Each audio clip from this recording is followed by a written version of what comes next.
Aujourd'hui, ce sont une question, c'est quel est ton rêve? Demande à ton voisin, quel est ton rêve?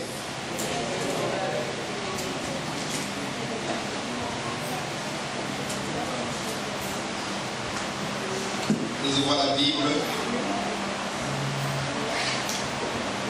Écoutez-moi attentivement parce que je ne serai pas long ce matin.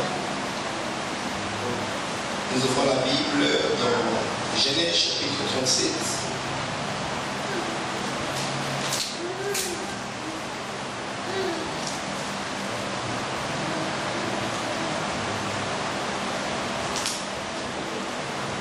Normalement, nous lirons deux versets, le verset 8 et le verset 20.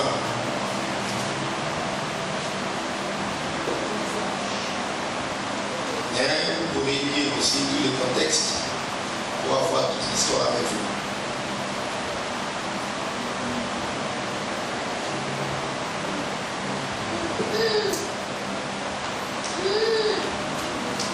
Voilà, Genèse 37.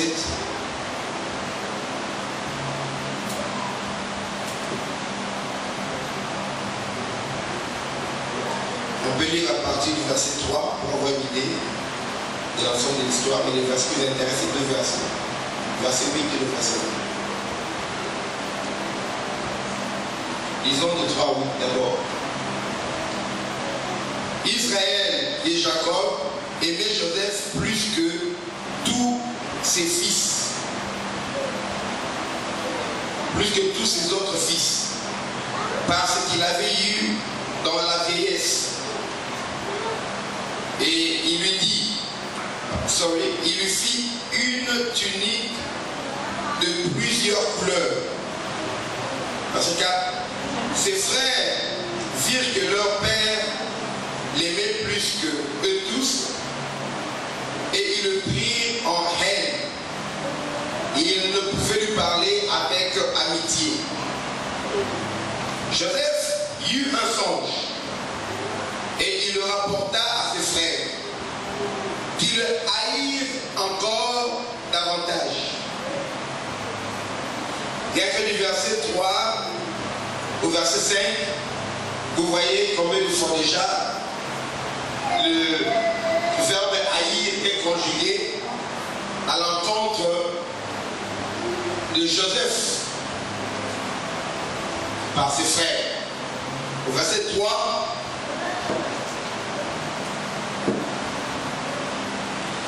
verset 4, surtout on nous parle que ses frères le prirent en haine. Verset 5, on dit qu'il raconta son rêve à ses frères qui le haïrent encore davantage. Nous sommes au verset 6. Il leur dit, écoutez donc ce songe que j'ai eu. Nous étions alliés des gerbes au milieu des champs, et voici ma gerbe se leva et se tint debout, et vos gerbes l'entourèrent et se prosternèrent devant elle. Ses frères lui dirent, est-ce que tu régneras sur nous? Est-ce que tu nous gouverneras? Et il les haït encore davantage à cause de ses songes et à cause de ses paroles. C'est la quatrième fois qu'on dit que ses frères les haïssent. C'est la quatrième fois. C'est la quatrième fois. Vous êtes avec moi? Mais lisez et comptez. Non, c'est la troisième fois. Le verset 4, on nous parle qu'il est haïs. Le verset 5, le verset 5 déjà. Le verset 4, on dit que ses frères le prient en haine. Au verset 4. Le verset 5, on nous dit que ses frères le haïssent davantage. Et le verset 8, on dit que ses frères le haïssent encore davantage. Il y a des niveaux de haine. Vous comprenez? Au verset 5, déjà, il le haït davantage. Mais la haine qu'ils avaient pour Joseph ne faisait que s'accroître. Au verset 8, on dit qu'il le haït encore davantage. Alors qu'au verset 5, on avait déjà dit la même chose. Vous voyez combien de fois Joseph est haï par ses frères. Et lui, il ne s'arrête pas là, verset 9. Il eut encore un autre songe et il le raconta à ses frères. Il lui dit, à ses frères, il dit, j'ai eu encore un songe. Et voici le soleil, la lune et les 11 étoiles se prosternèrent devant moi. Il le raconta à son père et à ses frères. Son père le réprimanda et lui dit, que signifie ce songe que tu as eu? Faut-il que nous venions, moi, ta mère et tes frères, nous prosterner à terre devant toi? Verset 11. Ses frères eurent de l'envie contre lui, mais son père garda le souvenir de ces choses.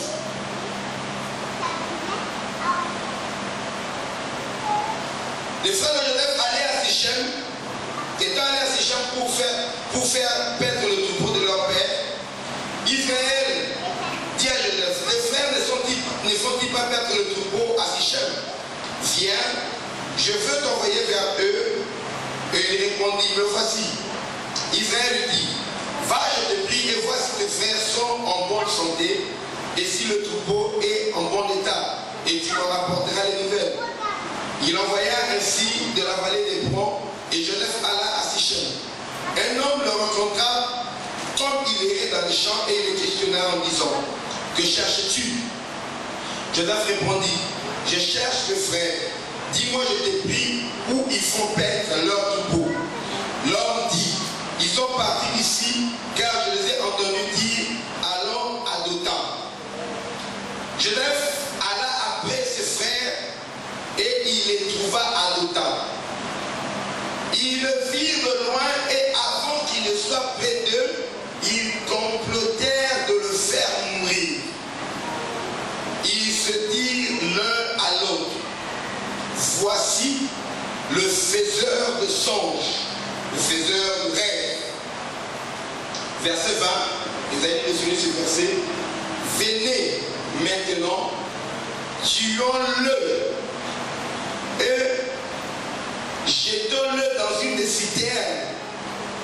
Nous dirons qu'une bête féroce l'a dévoré et nous verrons ce que deviendront ces songes, bien ces rêves. Amen. Amen. Voilà, suivez-moi.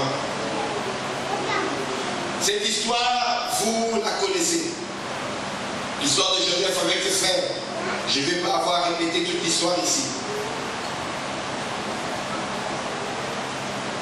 Joseph, parmi ses frères, il vivait une vie commune, normale, à part qu'il était aimé par son père.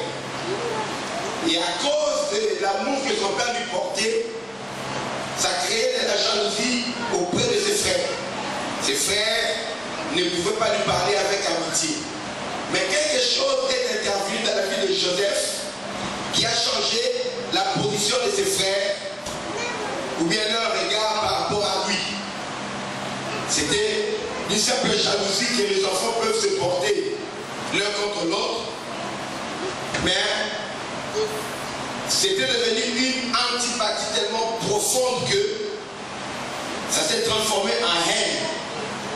Et avec des projets qui ne sont pas bienveillants pour Joseph. Et un jour, Joseph fait un rêve.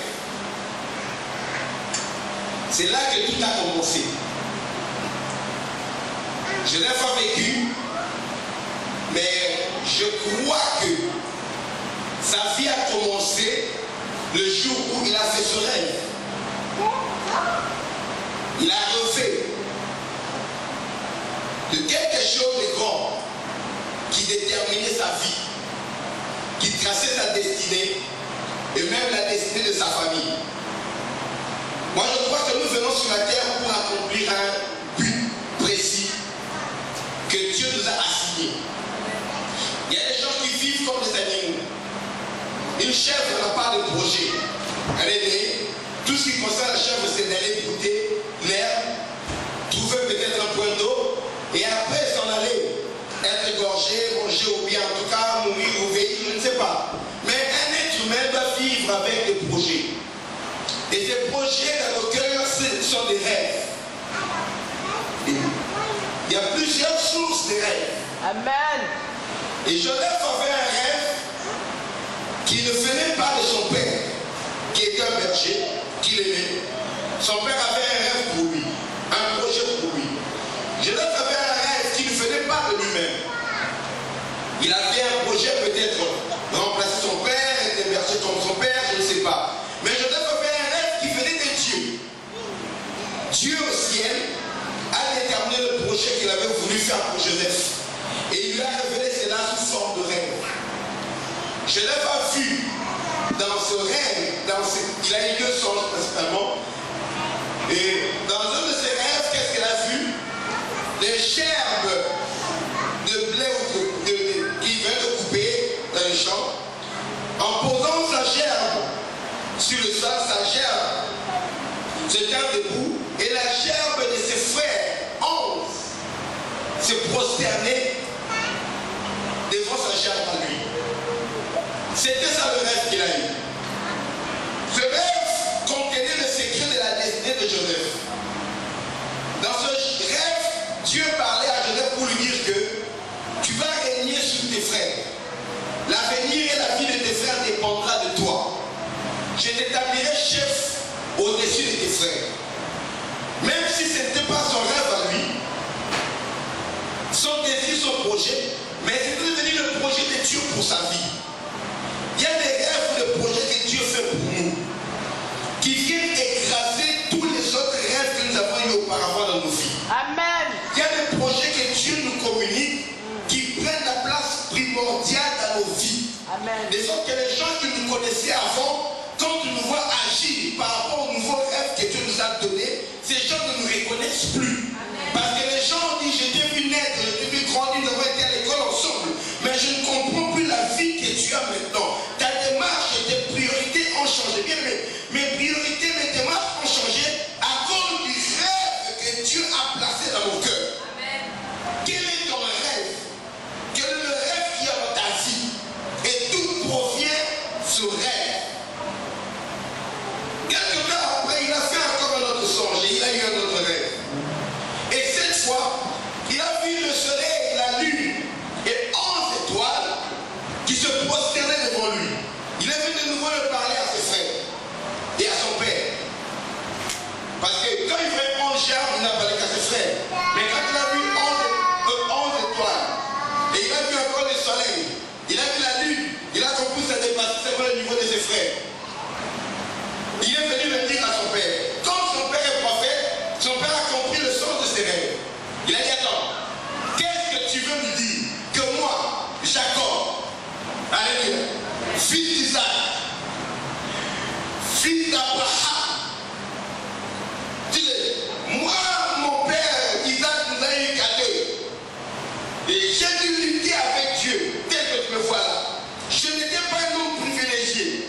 J'étais le second. Le droit d'aînesse ne me revenait pas. Mais j'ai dû lutter. J'ai dû faire preuve de malice pour ravir le droit d'aînesse à mon frère. Et j'ai reçu la bénédiction de mon père alors que je n'étais pas le favori. Et les gens m'ont critiqué. Les gens ont dit que j'ai vaincu mon frère. J'ai vaincu cet homme parce que j'étais un malin. J'étais un usurpateur. Mais ça ne s'est pas arrêté là. Bien aimé, même si c'est que tu as eu, on te condamne à cause des moyens par lesquels tu as eu, la meilleure confirmation du don que tu as reçu doit venir de Dieu. Amen. Amen. Jacob, quand il marchait, et là il disait, regardez-lui le voleur, regardez l'usurpateur. Son nom veut dire d'abord Jacob veut dire le voleur, l'usurpateur. Donc ce qui était à son nom, c'était la décarte de son nom, c'était attaché à lui. On l'appelait voleur. Mais quand Jacob a quitté, son père a quitté sa famille pour aller vers là où son père l'avait envoyé par obéissance, pour aller prendre une femme dans la famille de son oncle. En chemin, Dieu l'a rencontré. Dieu venait sous forme d'un homme. Et là, il avait une femme humaine. Et Dieu l'a rencontré. Et Jacob le déclare qu'il a lutté avec l'ange de l'Éternel. En fait, qui est l'Éternel? Depuis la nuit jusqu'au matin. Le matin commençait à se lever. Il a lutté avec Dieu. Vous n'êtes parti. Je lui ai dit, tu ne partiras pas si tu ne me bénis pas. Oui, mon père m'a béni. Je veux maintenant la vraie bénédiction qui vient de Dieu. Parce que mon père m'a dit que son père Abraham avait reçu la bénédiction de la part de l'Éternel. Oh, moi aujourd'hui j'ai eu la grâce, la faveur d'être devant toi. Je veux la bénédiction que mon grand-père avait reçue. La bénédiction qu'il a transmise à mon père et la bénédiction que j'ai reçue à mon père, mais on me juge à cause de cette bénédiction que j'ai reçue de mon père. Mon frère dit que même si on m'a béni, c'est lui qui a le droit de naître. Je veux que toi tu me bénisses. Amen. Les gens se contentent de l'héritage, du nom de famille, de l'expérience qu'ils ont. Oh, mon père est un médecin.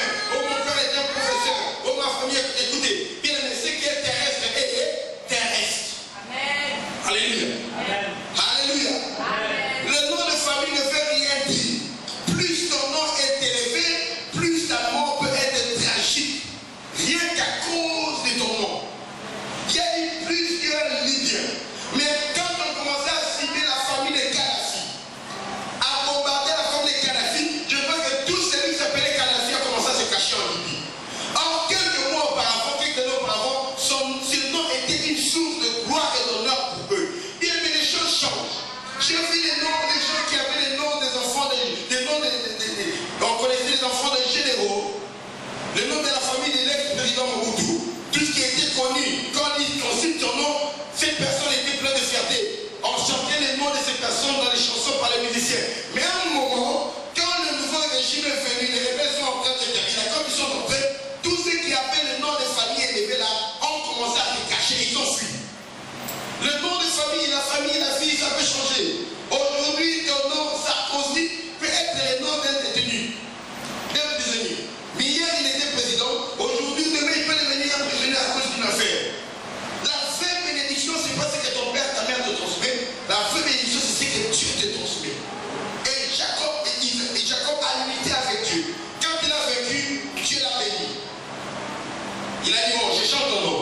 Tu t'appelleras plus Jacob, tu t'appelleras Israël. Pourquoi? Pourquoi tu l'as donné? Qu'est-ce qu'il a dit? Parce que tu as lutté avec Dieu, tu as vaincu. Oui, mais c'est faux. Dieu ne lui a pas dit ça. Dieu lui a dit, tu t'appelleras Israël parce que tu as lutté avec Dieu et avec les hommes et tu as vaincu. Amen. Alléluia. Ça veut dire que même la victoire que les hommes t'ont contestée, même ce que les hommes ont dit que tu n'as pas la victoire, tu n'as rien, tu n'es qu'un usurpateur. Mais comme tu as lutté devant moi, Dieu, sache que devant les hommes également, tu as lutté et tu as vaincu. Quand tu gagnes devant Dieu, tu n'as plus à chercher à les gagner devant les hommes. Amen. Quand tu n'as pas encore gagné chez Dieu, fais ce que tu veux, tu n'auras pas de victoire. Parce que tout nom parfait, toute grâce excellente, toute victoire meilleure descend d'en haut du Père de lumière de chez qui il n'y a ni changement, ni ombre de variation. Amen. Toute grâce parfaite descend de Dieu. Tu as lutté avec moi, tu as vaincu. Alors, si Dieu est pour nous, qui sera contre nous? C'est dans ce sens-là que ce verset. C'est-à-dire que quand Dieu est de ton côté, l'opposition des hommes devient insignifiante. Parce que nous savons toujours qu'il y aura des gens qui seront contre nous. En commençant par le diable, il sera contre nous, même si Dieu est pour nous. Mais l'opposition du diable, des témoins, des hommes, ne veut plus rien dire quand Dieu est pour nous. Quand tu gagnes devant Dieu. Et Jacob dit, écoute, moi, j'ai repris un combat avec Dieu. J'ai lutté avec mon frère, j'ai vécu, mon frère m'a menacé de mort. Il a dit, dès que notre père Isaac meurt, je vais te tuer. Et on a compris que pour sauver cet enfant, il faut le faire fuir. On l'a fait fuir. Et il avait la rencontre, il a lutté avec Dieu, il a vécu. Il a dit, maintenant toi tu veux dire quoi? Moi, Jacob, Israël, je vais me prosterner devant toi, Joseph. Et ta mère aussi va se prosterner devant toi. Je vous ai déjà dit le mystère de la prosternation de la maman de Joseph. Amen. Alléluia. Amen. Parce que pendant que Jacob lui parlait, ma mère se prosternait devant toi. C'est les anges que Joseph avait dit, Jacob avait compris. Pendant qu'il lui parlait, la maman de Joseph était déjà décédée. Jacob n'a pas vu 4 saluts. Parce qu'il avait 4 mamans. Oh, toute la famille. Il y avait les mamans. Amen.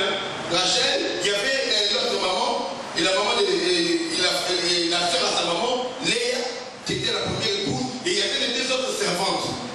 Amen. Il a ici pas. Qui étaient également les mamans de ses autres frères. Des aînés qui étaient même amis avant lui.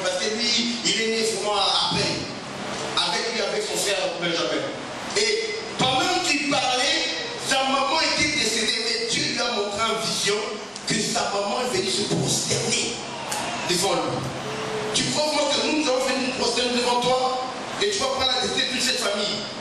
Mais son père qui était prophète, je ne sais pas s'il a parlé pour diminuer la colère des frères de Joseph, mais lui déclare que son père gardait ces choses dans son cœur. Le rêve que Dieu venait de communiquer à son fils. À partir de ce jour, ses frères ont commencé à le détester. Ce n'était plus de l'envie, mais ils ont décidé carrément de le faire mourir à cause de ce rêve-là. Moi, je vais te demander aujourd'hui, quel est le rêve que tu as dans ta vie? Et d'où vient ce rêve? Quel est le rêve que tu as? Quel est le projet que tu as pour ta vie? Et ce projet vient d'où? Est-ce que tu es toujours dans les projets que ton papa a formés pour toi? Vous savez, si un homme est médecin, il va vouloir que son fils aussi soit médecin plus tard. Si un homme est boulanger, il voudrait que son fils soit aussi boulanger pour reprendre l'affaire familiale. Les gens vivent des fois les destins qui ne sont pas les leurs, mais ce sont les destins qui sont taillés par les gens qui les ont précédés. Mais par rapport à nos propres aspirations, des fois nous n'arrivons pas à vivre ce que Dieu a préparé pour nous. Quel est ton rêve? Peut-être que tu es avec des amis qui t'ont mis des mots dans la tête qu'il faut faire ceci, il faut faire cela, il faut arriver ceci. Tu es en train de vivre le rêve de tes amis. Tu étudies peut-être à Versailles. Pourquoi tu es à Versailles? C'est peut-être parce que tu as suivi ton meilleur ami, ta meilleure amie que tu es à Versailles. Or, ce n'est pas les études que tu veux faire. Tu es là-bas parce que tu as suivi un ami qui est dans cette classe-là, qui est en train de suivre ces cours-là. Quel est le rêve qui est en train de brûler dans ton cœur que tu veux atteindre? D'où est-ce qu'il te vient? Tu as vu peut-être ton rêve qui te vient d'Hollywood. Hollywood est en train de fabriquer des rêves aujourd'hui. Et aujourd'hui, les gens se retrouvent en train de courir derrière les choses inutiles de ce monde parce qu'ils ont eu un rêve. Il y a des gens qui ont un rêve, c'est quoi? Avoir une grande maison. J'ai fait une grande maison parce que j'ai regardé un jour dans MTV Cribs, la maison de Shaquille O'Neal. Alors moi, ça m'a troublé. J'ai mis une maison pareille comme celle de Shaquille O'Neal. Alors, ton rêve, c'est d'avoir une maison. Maintenant, quand tu auras cette maison-là, ça veut dire que ton rêve est achevé. Vous voyez les rêves des gens, ce rêve-là lui a été vendu par MTV Cribs. Il y a des gens qui ont grandi. Parce que moi, quand je grandissais, je voulais ressembler aux stars de rap. Quand j'étais petit, c'était ça. Ce que je leur voyais faire, ce que je voulais dire, c'était que j'étais en train d'imiter, de faire. Mon rêve, c'était de les ressembler. Imaginez des gens qui étaient des drogués, des gens qui étaient des fois des parvenus parce qu'ils étaient parachutés comme ça à cause du talent, mais sans préparation. Et je voulais les ressembler. Moi qui faisais des études, mais je voulais ressembler à ces gens beaucoup qui étaient des voyous et qui étaient même des criminels avec des caliciciens. Je voulais les ressembler. Mais à quoi il ressemble le rêve qui est dans ton cœur? Tu as regardé le feu de l'amour, c'est le rêve que tu as.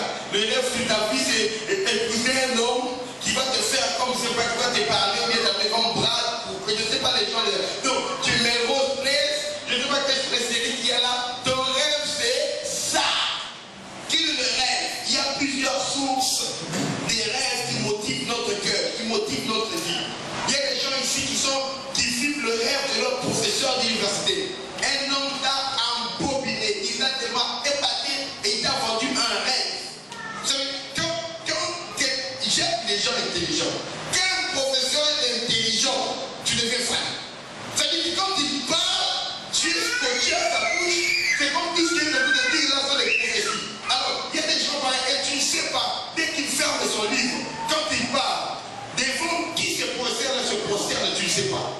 Il appartient à quelle loge, à quelle société secrète, tu ne sais pas. Mais toi, tellement qu'il vient de paquet, tout ce qui te faut comme rêve, tu acceptes. Oh, la religion, c'est le plan du peuple. Oui, oui, oui, oui, oui, oui, oui.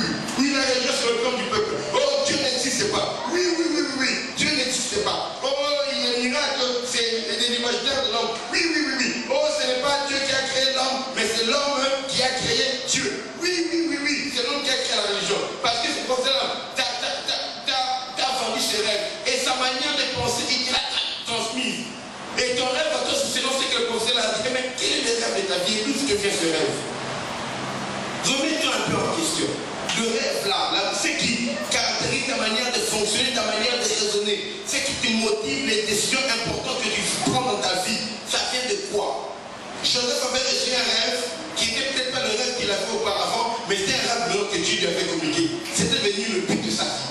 Dieu lui avait dit, tu vas régner sur ton père, sur ta mère et sur tes frères. Et ça va s'accomplir. Et il vivait en attente de ce rêve-là, comment ça s'accomplit. Et ce que Dieu ne lui avait pas dit, que ce rêve qu'il avait placé dans son cœur s'accomplira au travers de beaucoup de souffrances. C'est là que je voudrais te parler. Des fois, Dieu met des rêves dans nos cœurs. Dieu met des rêves dans ta vie. Mais il ne te dit pas les souffrances qui vont accompagner.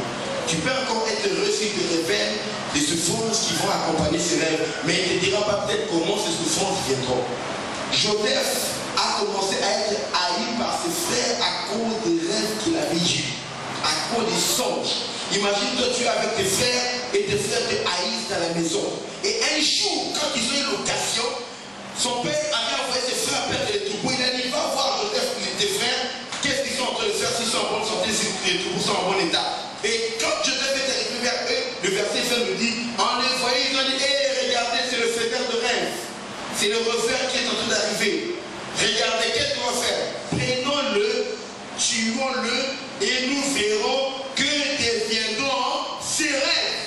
On ne va pas les tuer parce qu'il est court, on ne va pas les tuer parce qu'il est très élancé, pas parce qu'il est beau, pas à cause de la tunique de 1000 couleurs que notre père lui avait donné. On va les tuer à cause de ses rêves. Et nous allons voir comment ces rêves à lui vont se réaliser. Certaines choses que tu fais sortir de ta bouche, c'est le produit des rêves que Dieu a mis dans ton cœur. Amen. Parce que quand nous lisons la parole de Dieu, l'Esprit de Dieu nous communique quelque chose. Dans 1 Corinthiens, chapitre 2, verset 9, le déclare, ce sont les choses que l'œil n'a pas vues, que l'oreille n'a pas entendues, qui ne sont pas montées dans le cœur de l'homme, les choses que Dieu nous a révélées à nous qui lui appartenons. Et Dieu nous l'a montré par l'Esprit. Dans les choses que les gens ne peuvent pas imaginer, Dieu a pris cela par exemple et nous a communiqué. Et quand nous parlons des rêves, des choses que Dieu a mis dans nos cœurs, il y a des gens qui nous détestent. On veut quitter l'église soit comme ça. Quel est le rêve qui conduit votre église? Quel est le rêve qui conduit le ministère? Vous savez, il y a des gens qui sont être pasteurs, prédicateurs, simplement parce qu'ils étaient les favoris des pasteurs qu'ils ont encadrés. C'est-à-dire des gens qui n'ont pas les talents, qui n'ont pas les dons, mais comme ils sont les favoris du pasteur, celui qui a amené la dîme au pasteur, qui transportait le sac, ils se retrouvent prédicateurs. Il y a des gens parce qu'il est le frère, il est le cousin du pasteur, ou bien le beau-frère, ou bien le gendre du pasteur, mais il se retrouve diacre, ancien pasteur. C'est-à-dire qu'il n'a pas d'appel. Il y a des gens seulement par imitation. Il y a des gens à Paris ici. C'est-à-dire que l'église s'est retrouvée sans pasteur, on a trouvé quelqu'un qui est le plus âgé et on l'appelle. On le met là, il est parce que attends, est-ce que devenir pasteur, c'est question d'être le plus âgé parmi les gens de l'Assemblée? Ce sont des églises qui existent ici, à Paris. Et le joie qui vit les pieds. Tu racontes l'histoire, on te dit l'histoire, comment les faire commencer. Une autre histoire, c'est l'église se divise, les gens quittent. Et quand les gens quittent, on prend celui qui était comme le modérateur et c'est lui qui va mettre le pasteur. Ou bien le plus âgé, c'est lui qui va mettre le pasteur. Ou bien, vous comprenez cette histoire. Ou bien le partenaire qui paye la salle de l'église. Mais quand il se rebelle, il sort de l'église. Comme celui qui paye la salle, il loue la nouvelle salle. Et les gens s'assemblent, ils se proclament pasteur. Les gens sont là à cause de quelqu'un qui gagne un salaire et qui a les moyens de payer pour payer la salle. Ils se retrouvent pasteur. Imaginez, sans appel, quelqu'un comme ça, où est-ce qu'il va vous conduire? Et qu'est-ce qu'il va vous communiquer? Quel est le rêve qui est dans ta vie? Dis-moi, les choses profondes et importantes sont toujours marquées par la souffrance. Amen. Dieu a fait l'expérience de donner quelque chose à quelqu'un sans souffrance. Le résultat, c'est le monde dans lequel nous vivons. Dieu a créé le paradis, le jardin de terre. Il a mis Adam, il a placé la sans souffrance dans le paradis. Le résultat, c'est les cataclysmes. Vous voyez le monde tel qu'il est devenu, c'est à cause d'Adam. Il n'a jamais souffert. Dieu a dit, c'est fini. Quand il a envoyé le deuxième Adam, qu'est-ce que Dieu a fait? Il était déjà roi au ciel. Mais pour l'envoyer dans le monde, Dieu n'est pas établi comme roi dans les cieux. Non, Dieu l'a envoyé comme serviteur. Existence sous forme de Dieu. Il n'a pas regardé comme il peut arracher tout à l'égard de Dieu. Mais ici, il est lui-même, en prenant la forme d'un serviteur. Et il a paru comme un simple homme. Alléluia. Amen. Il s'est mis lui-même jusqu'à mourir, jusqu'à la mort, à la mort, même la mort de la croix. Vous savez, et avant d'aller à la mort de la croix, là, il a commencé sa vie dans une bergerie. Ça veut dire que dans une ferme. dans un état, dans vos 21e siècle, allez à la ferme, vous allez voir comment ça sent mauvais. Imaginez une ferme de l'Antiquité. Là où les animaux mangeaient, c'était un fait. C'est là où Jésus est né. Le roi du monde, du ciel et de la terre est né là où ça sent mauvais. Et il a vécu dans l'humiliation, étant élevé par un charpentier. Et il a fini sa vie maintenant à la croix. C'est que quand il a donné sa vie à la croix, avec quoi? C'est pourquoi Dieu l'a souverainement élevé. Et lui a donné un nom qui est élevé au-dessus de tout. Non, bien aimé. Il faut que tu passes par la mort pour avoir la vie. Amen. Amen. Les gens veulent vivre sans passer par la mort. Tu ne pourras pas conserver. Ce que tu n'as pas acquis avec souffrance, tu ne conserveras pas cela. Parce que tu ne connais pas le prix. Tu n'en connais pas le prix. Si on dit que chaque dimanche, avant de venir ici, il faut payer 50 € avant d'entrer au culte, quelqu'un qui n'a pas 50 € ne viendra pas. Si quelqu'un par mois, il fait un virement 200 € comme il y a 4 dimanches, il a déjà payé d'avance 50 € chaque mois pour venir au culte dimanche. Ce dimanche, même s'il est malade, il va se traîner pour venir. J'ai payé moins d'argent. Alléluia. Alléluia. Est-ce qu'il faisait des cultes de venir payer? Amen. La personne là, venez même au cimetière, il va appeler les pompiers. Quand les pompiers les prennent, quel hôpital vous amène? Venez nous ramenez-moi les bébés. Les pompiers vont venir, vous déposer quelques merci. Oh, maintenant, signer des choses, oui, je vais venir à l'église. J'ai payé, comprenez, j'ai payé 50 €. J'ai dû assister. Et il y a des problèmes de prison civique de l'hôpital. Quand c'est gratuit, on ne comprend pas l'importance. On néglige ce qui est gratuit. Mais c'est pourquoi Dieu, quand il donne des rêves, il fait passer par des souffrances. À exemple de Christ. Et Joseph ne savait pas qu'en disant que Dieu m'a montré, les gens se contentent toujours de parler de l'élévation. Mais est-ce que tu connais la vallée qui va te conduire vers la montagne qui va t'élever? Est-ce que tu connais cette vallée-là? Amen. Est-ce que tu connais la vallée? Bien aimé, je ne sais pas qu'à côté des montagnes, il y a toujours des vallées. Et tu dois quitter une montagne pour passer sur une autre montagne sans passer par la vallée. Amen. Tu as dit que cette montagne est élevée. Mais bien aimé, ce que tu ne vois pas, ce sont les chaînes de montagne de fait. Il y a des fois, les chaînes de montagne, quand tu es éloigné, les sommets se bouchent. C'est ce que les Israéliens ne voulaient pas comprendre. Quand on parlait de la prophétie de Christ, on parlait de sa gloire, on parlait de sa force. On parlait à un moment de la souffrance de Christ, il parlait de la souffrance de Christ et tout ça. Le passage d'Élisée, l'unique éthiopien, il va souffrir. Les Juifs croyaient que tout cela va arriver au même moment. Mais ils ne savaient pas que entre les promesses de sa souffrance et les promesses de la gloire où il va les délivrer, il y a des années, maintenant ça fait déjà 2000 ans qui sont passés. Alors quand le Christ est venu, peu importe la souffrance, ça peut être écrit sur toi. Mais il voulait voir un Christ qui les délivre de la main de leurs oppresseurs romains. Mais comme le Christ est mort comme un simple bateau au milieu de voleurs, il n'a pas délivré. Jusqu'aujourd'hui, les Juifs ne croient pas que c'est Jésus qui est le Christ. Mais ils ne savaient pas, il devait souffrir, mourir, ressusciter des morts, alors il s'est de revenir plus tard et détruire maintenant les ennemis d'Israël, et elle sera à son prochain retour. Et ils ne savaient pas cela. Jésus devait traverser aussi sa vallée. Et Joseph, Dieu ne lui avait pas parlé de la vallée, Dieu lui a parlé de la gloire. Mais il a dû subir la vallée. Quand il arrive, on lui dit que écoutez, c'est toi qui le faisais le rêve, on va te tuer. On le prend, on le juge. Quel est le motif pour lequel vous me jugez? Ce sont les rêves. De quels rêves vous parlez? Les rêves que tu nous as racontés. Mais attendez, ces rêves qu'il vous a racontés, ce n'est pas moi. Ce sont les rêves que Dieu m'a donnés. Et même notre père, le prophète, il a confirmé ces choses-là. Il a compris ce que ça voulait dire. Et il m'a demandé si lui-même lui aussi est inclus dedans parce qu'il est prophète. Mais les rêves pour lesquels vous voulez me tuer, c'est Dieu qui m'a donné. Écoute, même si ce que tu as, c'est Dieu qui t'a donné cela, ça ne va pas t'épargner les souffrances. Amen. Les gens croient que comme une vision vient de Dieu, tout va se passer facilement. Détrompe-toi. Plus ça vient de Dieu, plus tu auras des chances de souffrir pour voir cela se réaliser. Quand il n'y a pas de souffrance que tu peux planifier, méfie-toi.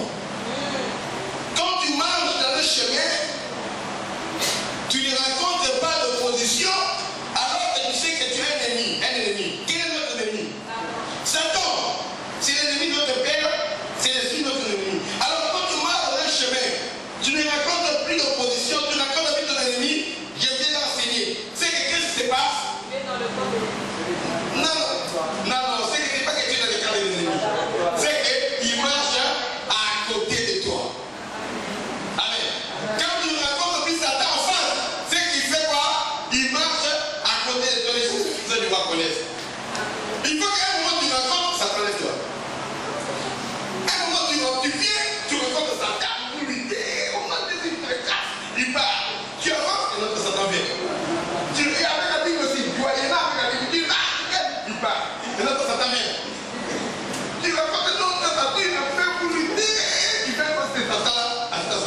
Vous comprenez?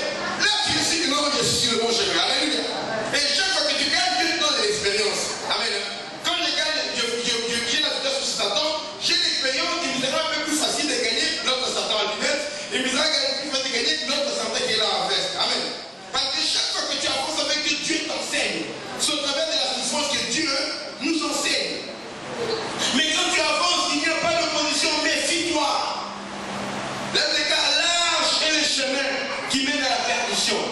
C'est que tout ce que tu fais en t'acclame. Alléluia. Alléluia. Oh, vous êtes bien, vous êtes glorieux. Ta vie c'est bien, ta carrière c'est bien. Votre église ça va, il n'y a jamais de problème. Mon père spirituel m'a un jour parlé. Il racontait l'histoire d'un jeune pasteur qui avait une église. L'église prospérait avec... Non, c'est eux, pardon. Il a fait une église quoi, Mouchima. Ça grandissait vite, c'était grand. Et puis, ils ont parlé, ils racontaient le vieux pasteur, c'est que Dieu, il y avait des mots de miracles et tout et tout. C'est dans la ville même de Montéfer de mon pays. C'était des miracles, des choses qui passaient, l'église était grande. Écoute, gagner les hommes, c'est autre chose. Les miracles de la croisade, c'est autre chose. L'église, c'est autre chose. Amen. L'église, c'est pas une croisade. L'église, c'est pas le ministère qui fait du prêche. On t'acclame, on met le fond, tu pars. Non. L'église, c'est autre chose. L'église, le ministère de l'église. Et quand il a annoncé ce point-là, le vieux pasteur a posé la question à ce jeune pasteur. Ah, ça va, tout ça, ça passe bien au camp, oui. Il dit, on dit, on a français, il y avait 30 personnes. Mais l'église était, je ne sais pas, 2000 personnes en moins de temps. C'est une grande église de nous. Et le pasteur lui demande, le vieux pasteur demande, ok, est-ce que, écoutez la question, est-ce que Satan vous a déjà visité? Le pasteur dit, oh, non, nous Satan les chasse. Nous Satan les chasse, nous avons visité comment? C'est pas ta place, nous Satan les chasse. Et nous, ok, c'est ça. Mais priez, ne lâchez pas la prière. Les pasteurs m'ont dit que quand Satan les a visités, ils ont compris la question du vieux pasteur. C'est-à-dire que tu es dans l'église, c'est que le bien, quand tu fais le bien, c'est mal. Quand tu fais le mal, c'est mal encore. Rien ne marche. Tel diacre s'oppose à tel diacre, tel ancien s'oppose à tel ancien, tel pasteur a son groupe de gens. On a peur que telle femme mariée est sortie avec telle personne qui est mariée. C'était un désordre total. L'église, en fait, ce n'est pas une église, elle s'est scindée en plusieurs églises pendant que je vous parle. Quand l'ennemi les a visités. Parce qu'ils n'ont pas été prudents pour se préparer. C'est-à-dire qu'il y a un moment, l'ennemi viendra te tester. L'ennemi viendra pour s'opposer à toi. Et pour Joseph, c'était très pénible parce que cet ennemi-là, c'était au travers de ses propres frères. Quand on a pris Joseph, regarde, quand tu es attaqué par les étrangers, ton souci c'est quoi? Si un de mes frères était là, il allait me délivrer. Mais Joseph, il voulait crier, mais ceux qui l'agressaient, c'était ses propres frères. Ça fait très mal quand tes propres frères ne te comprennent pas ou bien t'agressent. Si c'est les gens qui ne sont pas de la famille, tu peux comprendre. Mais quand les insultes viennent de ta famille, qu'est-ce que tu vas dire? Parce qu'à l'extérieur, quand tu insultes, tu peux dire que c'est parce qu'ils ne me connaissent pas. Mais si c'est ton frère qui t'insulte, si c'est ta mère qui t'insulte, si c'est ton propre père qui t'insulte, ça te dévalorise auprès des gens. Et surtout si par exemple c'est ton père, ta mère, tes frères qui vont raconter à l'extérieur le mal que tu fais à la maison. Les gens qui ne te connaissent pas, c'est ta mère, ton frère, ton père qui vont raconter dehors. Non, celle-là que vous voyez là, elle ne faut rien. Elle ne sait même pas faire la cuisine. Vous voyez, c'est une fille très sale. Ne vous fiez pas aux apparences. Ces garçons-là, c'était un faux rien. Moi, si c'était pas mon fils, je ne donnerais jamais une fille à se marier, épouser un homme pareil. C'était un paresseux, c'était un faux rien. Vous comprenez? Ça veut dire que quand c'est un proche de la famille qui dit ça, ça fait encore mal. Et Joseph était jugé par ses frères et ils l'ont condamné à mort et ils l'ont jeté dans la citerne. Vous voyez dans cet espace que nous sommes, vous sentez la chaleur, n'est-ce pas? Vous imaginez? Vous sentez la chaleur? Imaginez-vous dans un désert, dans les contrées là qui étaient désertiques, on creuse un trou et on te prend, on te jette dans la citerne. La déclare qu'il n'y avait pas d'eau dans cette citerne, donc pas de fraîcheur. Imaginez dans quelle chaleur se trouvait Joseph. C'était ça son tour. Avant de vivre, il faut passer par le trou. Amen. Il faut passer par la mort. Il y a des situations qui arrivent où tu te dis, je ne peux plus rien faire. Je t'ai déjà dit, ce que l'église, la maison du roi a vécu, qui nous a fait passer par la mort, où tout le monde s'est barré, on était resté à cette personne. J'avais déjà parlé, prononcé une parole que l'église ici ne connaîtra jamais plus quelque chose comme ça. Au nom de Jésus, on a déjà vécu la mort. Amen. Parce que même si on voulait continuer, on ne pouvait pas, parce que financièrement, on ne pouvait pas. Attends, vous êtes à peu près plus de 60 personnes qui viennent régulièrement pour payer une salle de 650 €. C'était difficile. On déménage, vous avez trouvé une salle de 700, 1700 €. Et après, tout le monde part à cette personne, même si vous voulez. Comment cette personne va payer 1500 €? C'était la mort. Alléluia.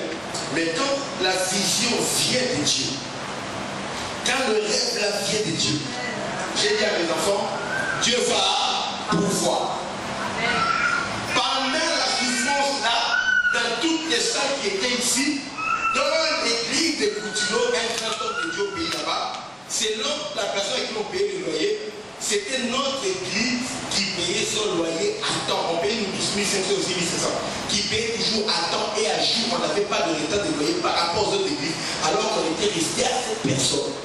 Vous imaginez cela? Le miracle de Dieu. C'est-à-dire que quand tu passes déjà par la vallée et tu survis, c'est fini. Je devais survivre. Ta manière de servir Dieu t'a dit, sois constant.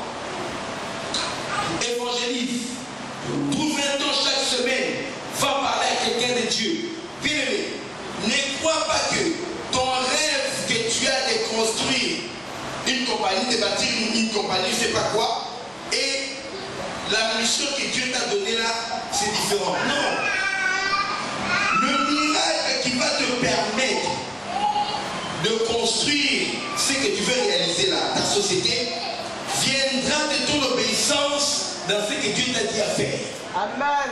Les gens croient que ce n'est pas différent. Ça n'a rien à voir. Mais c'est là qu'est le secret. Même pour des difficultés, tu n'arrives pas à parler aux gens, t'insultes, va faire. Oh, Dieu te dit, tu vois cette fille-là, elle est orpheline. Comment ça la supporter? Comment ça peut essayer?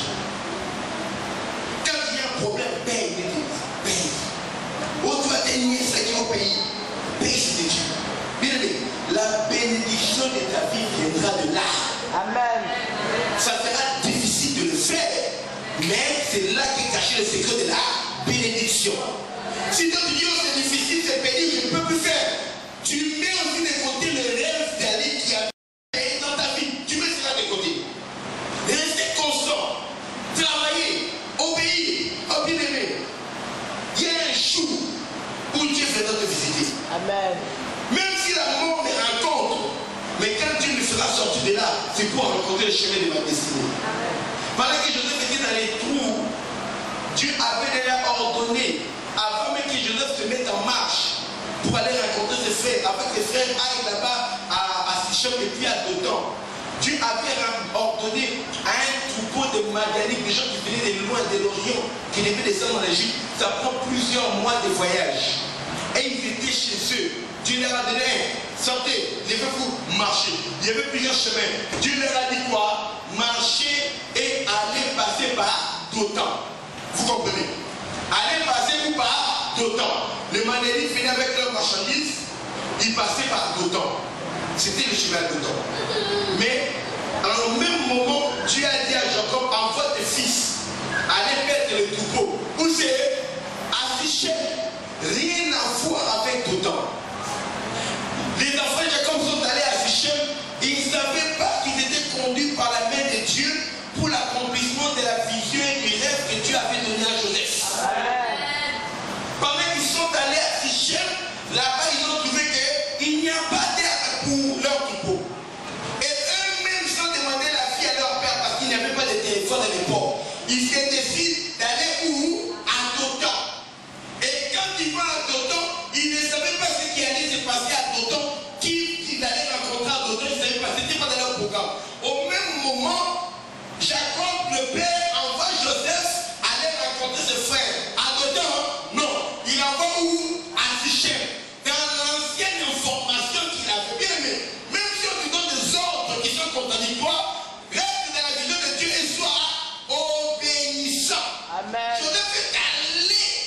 Sichem en obéissant à son père. Parce que pour aller vers Sichem, le chemin était infesté des lions et des bêtes sauvages. Ses frères ont voyagé à 10 et tous les 10 étaient plus âgés que lui. Lui avait à peu près 17 ans, c'était un enfant. Alléluia. Alléluia, il avait entre 14 et 17 ans. Un enfant, on l'a envoyé dans le chemin des bêtes sauvages pour aller rencontrer des adultes qui avaient voyagé pendant plusieurs jours. Il a fait le voyage seul par obéissance à son père. Or que dans le chemin d'obéissance là, c'est là qu'est cachée la bénédiction. Et rappelez-vous, Joseph obéissait à son père, mais dans la vision, il avait vu quoi? Son père se prosternait devant lui.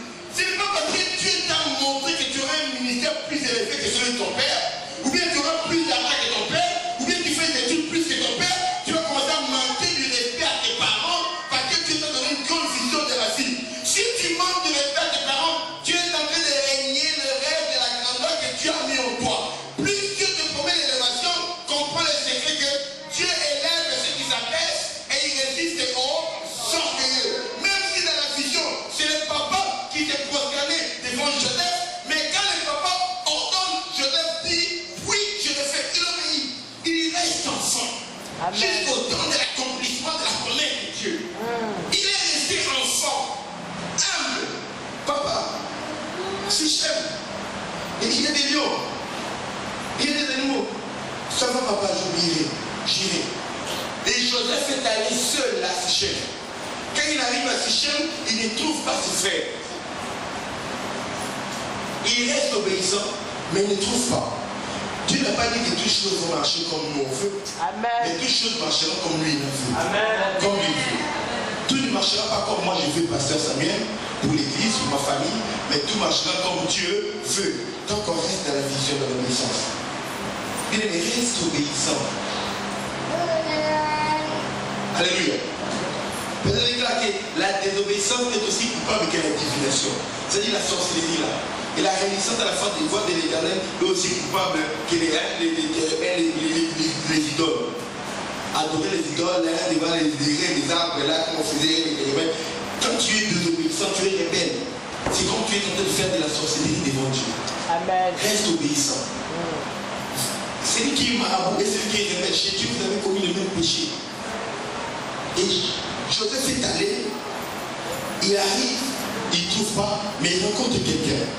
Regardez comment Dieu fait.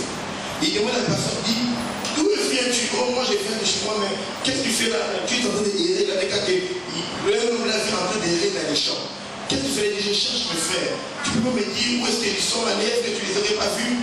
Ok, je les ai entendus dire qu'ils vont à Dothan. Comment il savait c'est les frères de Joseph? Dieu a fait que cet homme-là entende dans les champs. Ce n'est pas dans la ville, dans les champs, dans la brousse. Dieu a fait qu'il y ait quelqu'un. Joseph a une information. Donc ils sont en Dothan. Parce que rien n'est confirmé. Il n'y avait pas de carte d'identité. Alléluia. Il a dit, ok, c'est mes frères, je vais aller. Il va encore à Dothan. Et dès qu'il arrive, on a dit, ah, le voilà. On le prend, on le tue. On va le tuer, pardon. C'est les dessins qu'ils ont fait. Quand il le prend, il le jette de la citerne. Au moment où ils décident de les tuer, ils ont dit, on va les tuer comment? Ils ont dit, on va les tuer, on va dire qu'une bête féroce l'a dévoré. Parce que notre papa sait qu'il y a des mauvais bêtes féroces sur le chemin. On va dire qu'une bête l'a dévoré. Ce n'est pas étrange. Il y a un lion ici, papa connaît. Pendant qu'ils décidaient pour mettre en exécution les choses, les Madianites à qui Dieu avait donné les ordres de voyager depuis des mois étaient en train de passer au même endroit à ce moment précis. Amen. Quand ils arrivent, les frères disent, parce qu'il ne fallait pas qu'on les tue. Pourquoi on va les tuer? C'est notre frère. Ça ne rapportera rien. Vendons-le à ces Madianites. On gagnera au moins de l'argent. Mais on va maquiller sa mort pour qualifier sa disparition. Ils vendent Joseph comme esclave à ces Madianites et ils prennent une des bêtes qu'ils étaient en train de perdre, ils tuent la bête, ils prennent le sang, ils prennent la tunique de Joseph là que notre papa lui avait donné, ils ont mis les sangs dans les habits, ils ont déchiré les vêtements, on va montrer ça comme élément de preuve. Mais tout ce qu'on te montre dans la vie, même sur tout le monde, j'ai vu ça sur CNN, j'ai vu ça sur France 24, est-ce que c'est vrai? Tout ce qu'on te montre là, ce n'est pas vrai. Il y a que Dieu qui connaît la profondeur des secrets. Donc te diront, oh, j'ai vu des messages, j'ai vu ceci, j'ai vu. Ne condamne pas les gens sans connaître exactement qu'est-ce qui s'est passé. Parce qu'on peut te faire croire des des choses contre les gens avec des pièces toutes montées. Amen. Si tu dis, oh, j'ai fait la photo. Vous savez les montages qu'on peut faire avec les photos avec Photoshop aujourd'hui? Non, tu ne sais pas. Ils sont montés. Mais les Madianites, qu'est-ce qu'ils allaient? C'est ça maintenant mon problème. Les Madianites, ils se dirigeaient où? Ils se dirigeaient vers le pays le plus puissant du monde. Ces gens-là voyageaient partout. Ils pouvaient aller à Rome, ils pouvaient aller en Grèce, ils pouvaient aller en Syrie. Mais ces gens-là voyageaient exactement pour aller traverser la frontière alors qu'ils étaient en Asie. Ils se dirigeaient en Afrique, en Égypte. La nation la plus puissante. Attends, si Dieu veut t'élever, il ne va pas t'élever dans la course. Amen. Tu veux être quoi, Tarzan? Le roi de la jungle. Si Dieu veut t'élever, il va t'amener là où il y a des gens élevés. Il te dit que de la poussière, il retire les gens, du fumier, il prend les pauvres, il le fait asseoir avec les grands de son pays, pas de ta famille. Ton élévation de ta famille ne nous impressionne pas. Amen. C'est parmi les grands que Dieu va te confronter. Il prend Joseph, il l'amène dans le pays le plus développé de l'époque, le plus puissant.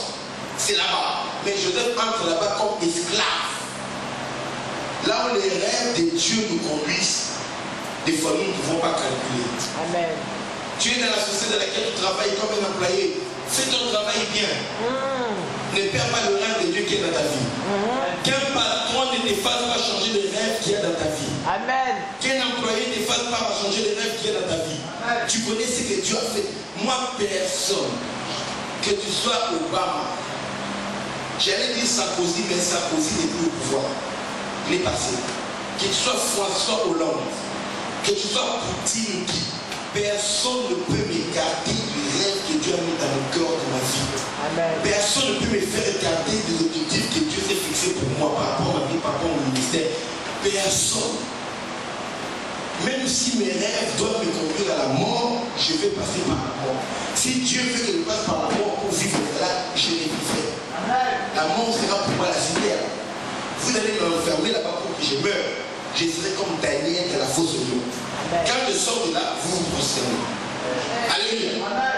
Vous voulez me mettre là-bas pour que je brûle. Je serai comme Shadrach, mais Shadrach est à tête de vous. Vous me jetez dans le feu, tu es la quatrième personne qui sera avec moi là-bas, comme la quatrième personne qui était avec Shadrach, Meshach et Abednego. Le Seigneur dit, je ne t'abandonnerai pas, je ne te délaisserai pas. Imaginez, quand je suis assis dans mon salon, avec ma télécommande, en train de regarder quelque chose, en train de me guérir de la vie, quand Dieu me dit, je ne t'abandonnerai pas, ça n'a pas de sens. Ce n'est pas extra pour moi. Je suis à l'aise dans mon salon. Tu es là, j'ai ma voiture dehors. Mais quand tu es en prison, quand tu es arrêté, quand tu es en difficulté, tu n'es pas dans ton salon. Et Dieu veut te dire, je ne t'abandonnerai pas. Cette parole est puissante. Quand tu as ton enfant qui est malade, et les médecins disent qu'on ne peut plus rien faire pour eux, Dieu vient te dire là, je ne t'abandonnerai pas. Cette personne, cette parole-là est puissante. Quand on vient te chasser du travail sans raison aucune, et pendant que tu es en train de partir, tu sais que tu as raison, on a falsifié, tu sors du travail, on t'a viré, alors tu as fait des projets, tu as pris des crédits pour la voiture, l'appartement, la maison, tu as des projets, le projet tombe à l'eau, tu es en train de partir, tu deviens sans emploi. Et là, Dieu vient te dire, je ne t'abandonnerai pas. Cette parole-là est puissante. Et Joseph se rappelait les rêves que Dieu lui avait montrés. Amen. Tu ne tueras pas si tu ne tues pas d'abord le rêve qui est en moi. Amen. Pour me tuer, tue d'abord ce rêve qui est en moi. Quand ce rêve meurt, je peux mourir. Tant que ce rêve-là ne meurt pas, je ne mourrai pas. Et on a amené Joseph comme esclave. Des fois, vous tournez en rond, c'est parce que les rêves qu'il y a dans vos cœurs sont mauvais. Ou bien ces rêves-là viennent des hommes. Cherchez les rêves, la révélation qui vient de Dieu. Demande à Dieu, quelle est la raison de ma vie? Toi, tu veux te marier seulement pour commencer à marier ta cousine. Bon, si ta cousine divorce, tu vas continuer le mariage, mais tu vas divorcer aussi. Tu veux te marier parce que ton cousin s'est marié, mais si lui il cherche sa femme, il trouve sa femme, tu vas aussi faire de même. Bien aimé, quel est le rêve qu'il y a dans ta vie? Quel est l'objectif pour lequel tu vis? Ta vie vient d'où? Ta vie va où? Demande à Dieu de mettre des pensées dans ton cœur qui vont montrer toutes tes décisions. Mais tout ce que je prends comme décision, c'est cohérent. Amen. Même sur le propos des choses qui sont mieux. Vous savez que c'est l'heure de rebâtir l'église dans la maison du roi. Pendant que je suis en train de faire le programme, rebâtir la prière, rebâtir, commencer avec la maison du roi, on me propose, moi le bishop me propose d'écouter, il y a mon église est là, va prendre l'église, tu vas t'occuper de ça parce que moi je vais reprendre ma vie missionnaire. Viens prendre l'église là, ma voiture est là, la maison est là à Dallas. Tu dis, ok, qu'est-ce que tu vas faire en tout cas? Je dis, venez avec ta famille, venez vivre ici et puis vous continuez. Mais aussi la proposition, parce que c'est une grande église, il va juste moi qui restais avec l'église pendant plus de 2 mois, qui restais avec l'église. Donc je connaissais les dossiers de son église là mieux que lui-même. Quand il y avait certains dossiers, il me téléphonait pour me dire, écoute, il y a tel dossier, moi je ne peux pas gérer ça, toi tu gères ça mieux que moi, vas-y, gère ça. Je faisais des veillées à la maison avec le téléphone pour gérer les problèmes de l'église qui nous étaient à Dallas. Il m'a dit, va t'occuper de l'église. Mais ce n'était pas mon projet. Alléluia. Je lui ai dit, non, je suis désolé. Je viens et c'était un temps, j'ai profité pour m'occuper de ton église parce que je vais faire ses études là-bas, compléter mes études pastorales. Mais Dieu m'a mis à cœur, c'est ici en France. Je vais bâtir le bloc ici. Oh oui, je vais tout faire ça, je vais bâtir. Tu vas faire l'église, oui, je vais bâtir. Bien aimé.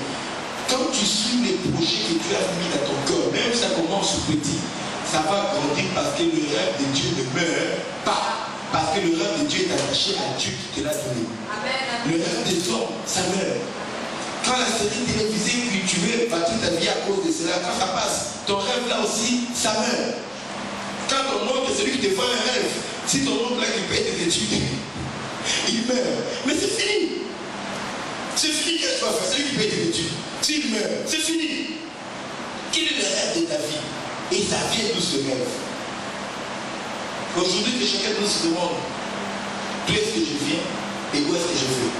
La maison de moi, nous avons une mission. J'ai un rêve que l'église devienne un pilier en France. Amen. C'est-à-dire que les gens du gouvernement, ce qui s'est jamais fait dans ce pays, que les gens du gouvernement viennent consulter l'église pour les décisions importantes qui concernent le pays. Amen. Vous m'avez entendu? Amen. Que le Parlement consulte l'église pour les décisions importantes qui concernent le pays. Amen. Vous savez que pour tout ce qui concerne les musulmans, vous savez qu'on se réfère, il y a le conseil du culte des musulmans, vous savez là, les musulmans français, ils sont devenus des interlocuteurs principalement avec les musulmans français. Mais c'est seulement pour ce qui concerne les musulmans. Mais nous les chrétiens, nous voulons devenir tellement influents que ce ne soit pas seulement pour les chrétiens, mais pour la France. Oh, on veut faire tel programme, le président s'appelle, oh oui, docteur Samuel, oui. Voici les projets que nous voulons faire passer avec mon parti. On va soumettre la requête, le projet de loi au Parlement. Qu'est-ce que vous en pensez? Ok, non, ce projet de loi-là, nous ne croyons pas que c'est une bonne chose. Ok, ça va. Voilà, c'est fini. Que l'église devienne influente. On va aux problèmes des quartiers, comme à Marseille, là, les gens sont en train de s'entretuer. On largue l'église à Marseille. Amen. Alléluia. Amen. Alléluia. Amen. Alléluia. Amen. France, écoutez-nous. Nous avons ce dont vous avez besoin. On s'active à nous fermer les salles, à nous chasser là-bas. Oh, les gens sont en train de s'entretuer à Marseille, l'étranger. Larguez l'église à Marseille. On descend là-bas, les commandants du Seigneur. Alléluia. Amen. Prêchez dans toutes les rues. Et toi, viens tirer tout le monde. Annoncer l'évangile à la rue. Le message d'amour. On va voir les criminels pleurer, se repentir. Et venir donner leur vie à Jésus-Christ. Éradiquer les problèmes de drogue dans les cités. J'ai vu les bandits se convertir dans mon pays. J'étais en train de parler avec une de mes filles de la foi. Et les bandits de notre église qui est à Dallas. Elle me dit, pasteur, il y a quelqu'un qui me dit, un prédicateur, j'ai plus qu'il l'a rencontré, je sais que tu vas l'aimer. Tu vas beaucoup l'aimer. Ah, qu'est-ce qu'elle est spécial? Il a dit non, en fait, tu vas l'aimer parce que ce gars-là, c'est un tueur. Il a tué beaucoup de gens. Qui de la quoi qui tue les gens et moi je peux l'aimer? Non. Il a tué des gens, il a tué beaucoup de gens. Et on va les rencontrer, on va réfléchir, on va partir avec moi, docteur. Il a tué beaucoup de gens. Me laisser retrouver en prison. Même en prison, il y a, vous savez, les contrats, tu tues les gens. Là, c'est ça, même en prison. Mais il y a eu une erreur dans la procédure judiciaire là-bas aux États-Unis. Ce n'est pas les preuves, ils n'avaient pas enregistré ou quoi. Son avocat, c'est pas l'erreur de procédure là. il s'est retrouvé libéré. On l'a libéré. Heureusement qu'il est devenu prédicateur. Il prêche l'évangile. Il me dit, j'ai dit, ok, c'est que toi il parle avec conviction parce qu'il sait d'où il a été venu. D'où il venait pendant, il sait où Dieu veut l'amener. Alors quand je l'ai vu, j'ai dit non, je vais te présenter à mon père, il est à Paris. Quand il venait ici, il dit, je comprends maintenant pourquoi tu voulais me présenter. Parce que c'est un tueur, tu voulais j'ai raconte comme ça. C'est pas quelqu'un qui a tué une personne, qui a tué plusieurs personnes. Amen. C'est-à-dire que Jésus-Christ peut faire de merveilles, transformer la vie même des criminels. Mais les pays ne connaissent pas cela. Mon but, c'est que l'évangile, qu'on se retrouve seulement entre nous, en train de prier, dehors, là-bas, c'est le monde, c'est le péché. Moi, ça ne m'intéresse pas. Amen. On est là, on danse. Quand on sort des pays, et le même des familles, même nous sommes les mêmes. Ça ne m'intéresse pas. Prier dans les questions comme ça, comme on est. L'église doit sortir de là. Amen. J'ai vu cela arriver dans un pays, le pays où j'ai grandi. Je veux voir cela arriver. Le Congo, là, vous voyez, les Congolais prient. Quand moi, j'ai commencé à prier, les gens ne priaient pas comme ça. Les gens, qu'on appelait les groupes de prière, nous, les groupes de prière, là, on s'est caché. À mon époque, les gens cachaient la Bible. C'était honteux pour se promener avec la Bible. Les gens avaient souvent un petit testament, un nouveau testament des Gédéons qui distribuent bleu là, ils mettaient dans la poche à l'époque des groupes de prière. Là, il y avait des chansons, Yahweh, Bébé, Yahweh, dans la main, des vieilles chansons comme ça. Amen. C'était honteux, aucune famille ne pouvait donner sa fille qu'un pasteur ne l'épouse. Quand tu dis à ta famille, tu commences à prier, ta famille requiert que notre fils est perdu. Si tu faisais des trucs, on te comptait comme un perdu, un voyou, un faux rien, c'est fini. Ta vie est finie, tu vas aller chez les gens là. Parce que tous les parents prient dans le temple de l'église catholique, sauf chez les protestants. Amen. Et qui m'a dit que c'était un peu toléré. Mais les gens de coupe de rue, on mettait des rameaux, les feuilles, on se retrouvait dans des églises entourées des feuilles, des hangars. C'était honteux. J'ai vu cette église-là devenir l'église la plus importante au pays. Amen. Alléluia. Alléluia. Le plus beau temple qui entre là-bas, c'est l'église de la résurrection du pasteur Dominique Goyalemba. Alors qu'on a des églises catholiques, les gens qui étaient là auparavant, mais c'est fini toute cette histoire-là. Mais les protestants, les centenaires, c'est fini. C'est-à-dire que les ministres étaient devenus des chrétiens dans nos églises. Les généraux étaient devenus des chrétiens dans nos églises. Les musiciens se convertissaient comme les gens comme les débats là, qui étaient des stars dans le monde. Se convertissaient, ils venaient chanter pour Jésus. L'église a transformé la vie du pays. Transformé. Quand tu entends Congolais maintenant, avant nous tous on dit catholique, plus que vous encore, plus que la plupart d'autres pays. Je veux cela arriver au Congo. Je veux que cela arrive en France. Amen. Où vous achetez un terrain, vous construisez, vous écrivez au-dessus, Jésus-Christ est Seigneur.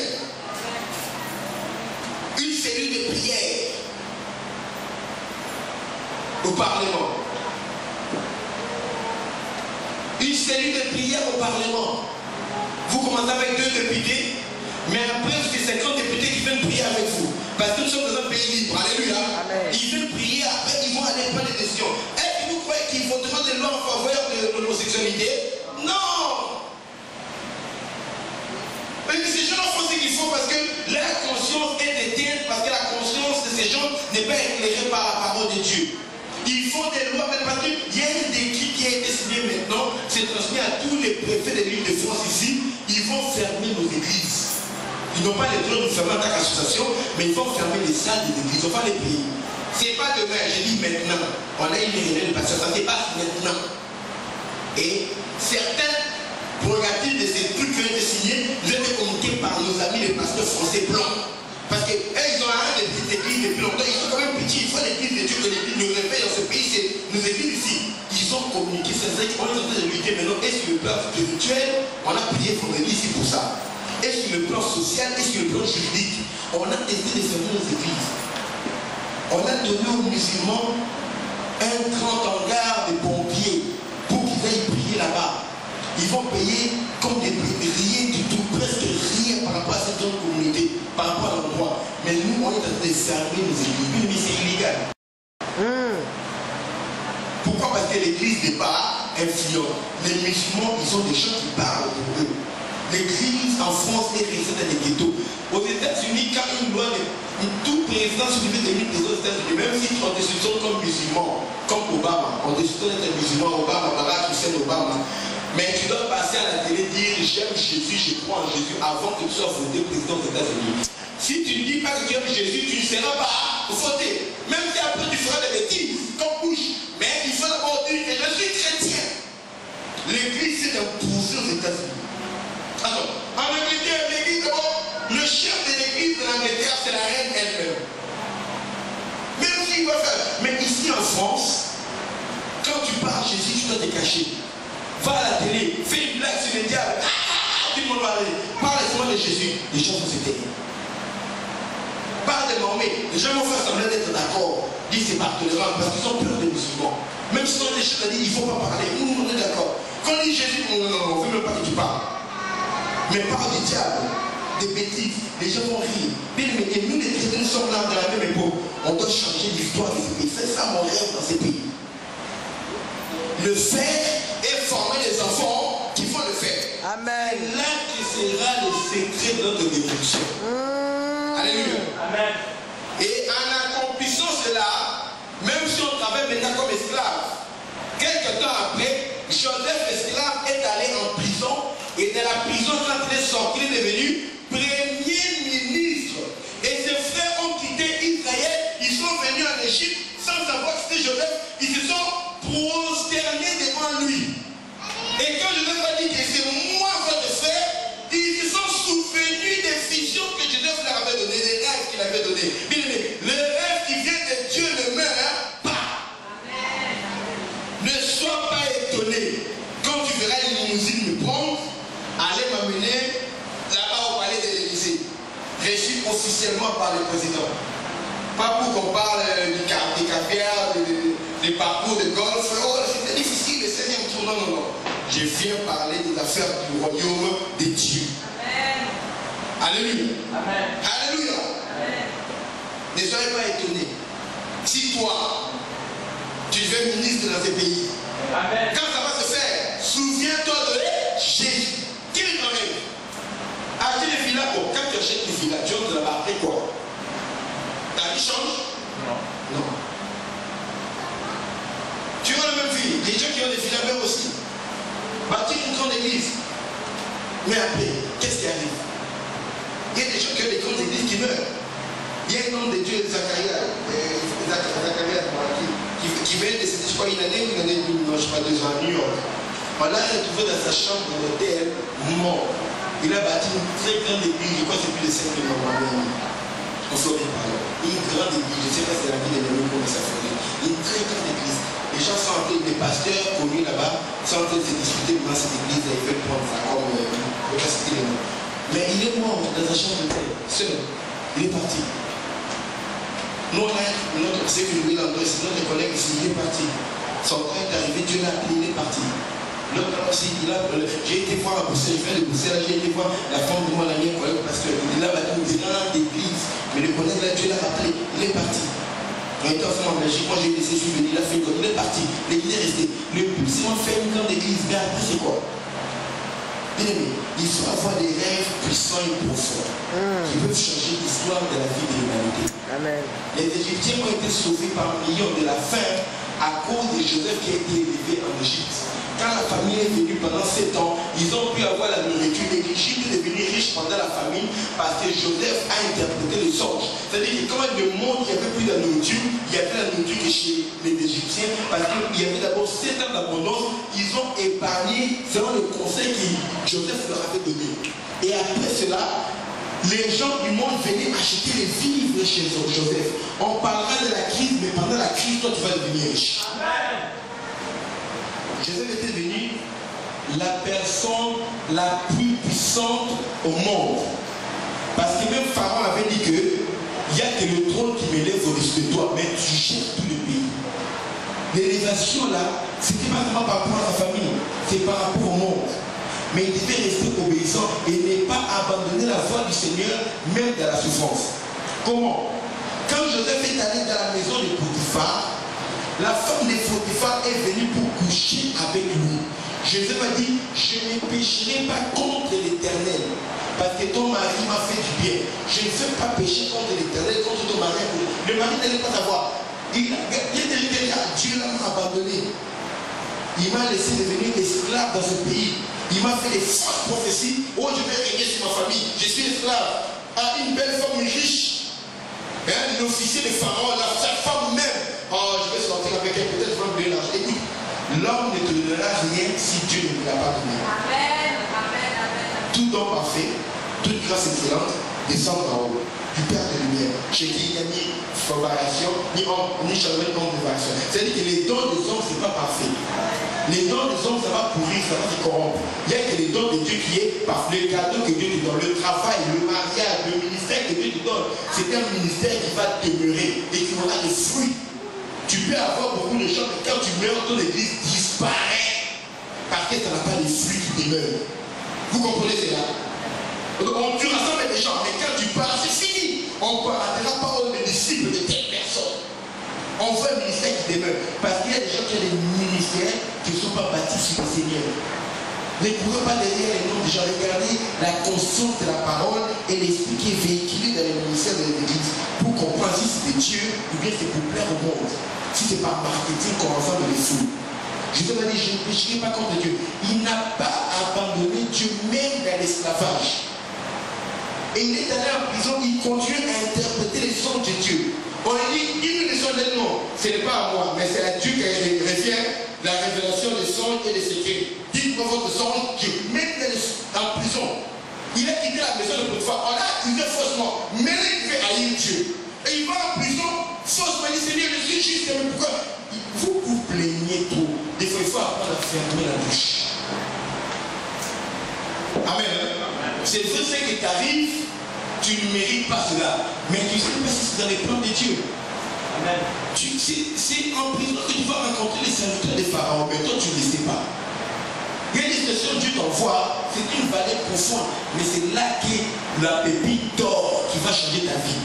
Le diamant que tu cherches là, tu vas les ramasser en prison, dans les trous. C'est-à-dire que quelqu'un a creusé, il a laissé, oh, il avait déjà trouvé le diamant, il a laissé. Et toi, pour qu'on te tue, on t'achète là-bas. Et tu tombes là-bas, tu ramasses le diamant. Dans la prison, Joseph a rencontré les serviteurs des pharaons. Il a donné une prophétie. Son nom est allé chez Pharaon. Pharaon a eu un songe. On a appelé Joseph. De la prison, le même jour, Joseph a donné l'interprétation du songe. Le même jour, il est devenu premier ministre en Égypte. Le même jour, il est devenu l'homme le plus puissant du monde. Ses frères ne savaient pas, mais ils étaient déjà en train de se poser devant lui. Les chefs égyptiens là, ils ne savaient pas que c'était leur frère. Et quand ils sont venus, ils ont vu la réalisation de ce rêve-là. Mais garde le rêve que Dieu t'a mis dans ton cœur. Ce n'est pas ton cœur des rêves qui vient du monde. Ce n'est pas ton cœur des rêves qui Hollywood t'a vendu. C'est un rêve qui vient de ta famille, l'orgueil humain. Oh, nous de notre pays, c'est comme ça. Nous les Français, on est comme ça. Nous les Ivoiriens, on est comme ça. Oh, nous les Martiniquais, comme ça. C'est pas toi, mais c'est là. Alléluia. Au ciel, il n'y a pas de Français, il n'y a pas d'Américains, il n'y a pas de Martiniquais, il n'y a pas d'Ivoiriens, il n'y a pas de Congolais. Attache-toi au rêve que Dieu donne pour ta vie. Et le rêve de Dieu pour notre vie est exprimé dans sa parole. Il a dit, je connais les projets que j'ai formés pour vous. Ce sont des projets de paix, de bonheur et non de malheur. Afin que vous ayez un avenir et de l'espérance. Attache-toi au rêve que Dieu te vend au travers de sa parole. Souffre. Accepte même de mourir. Dieu est capable de te ramener à la vie. L'éducation qui perdra sa vie à cause de moi, la retrouvera. Celui qui voudra sauver sa vie, la perdra. Quel est le rêve qu'il y a dans ton cœur? Et d'où vient ce rêve? Moi, je connais le rêve que Dieu a donné pour ma vie. Le rêve que Dieu a donné pour ma famille, pour mon ministère, pour cette église. Je connais les rêves que Dieu a mis dans mon cœur pour le pays dans lequel je vis, la France. Je vais faire tout pour que la France ici soit à genoux devant Jésus-Christ. Avec la bénédiction de Dieu qui s'étale depuis la présidence jusqu'à dans toutes les campagnes. On voit la bénédiction de Dieu. Quand on parle de nous à la France, dans le monde, comme un pays béni, mais avec la justice et la crainte de Dieu dans ce pays. Je connais les rêves que Dieu a fait pour mon pays d'origine, où je viens, où je suis né. J'ai un rêve de Dieu qui est contraire au massacre qui se font dans le pays-là. J'ai un rêve que Dieu m'a donné pour mon pays d'où je viens. Et je prie Dieu avec la force de Dieu. Je vais accomplir ce rêve-là que Dieu m'a donné pour mon pays. Mais toi, quel est ton rêve? Et d'où vient ce rêve? Quand nous allons voir.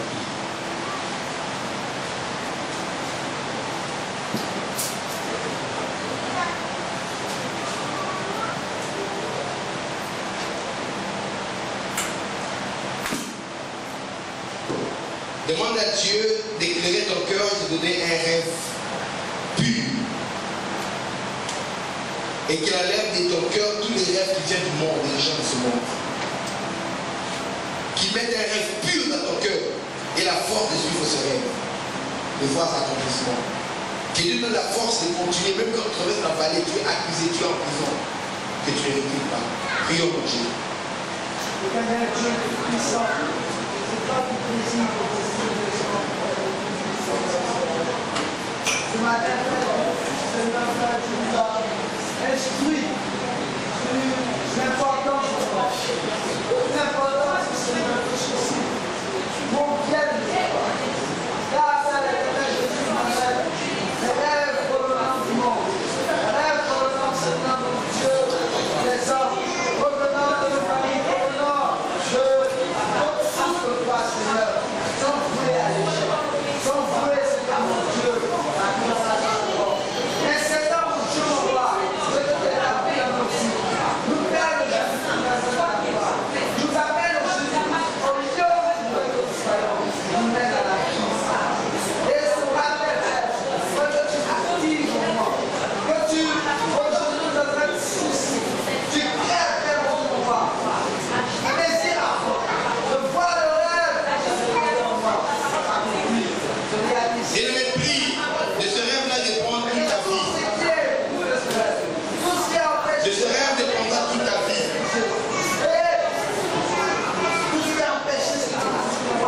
L'histoire de ta vie.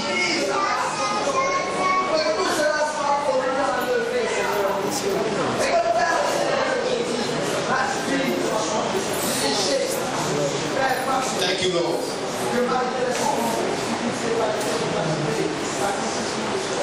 Bien le mépris, Seigneur, éclaire de nouveau les rêves de mon cœur.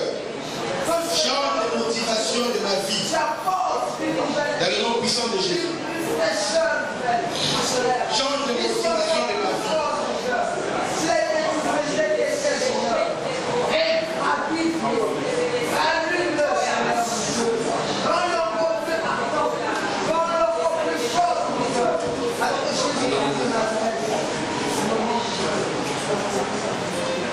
Nous allons prier maintenant pour l'offrande et la Bible que nous voulons offrir au Seigneur.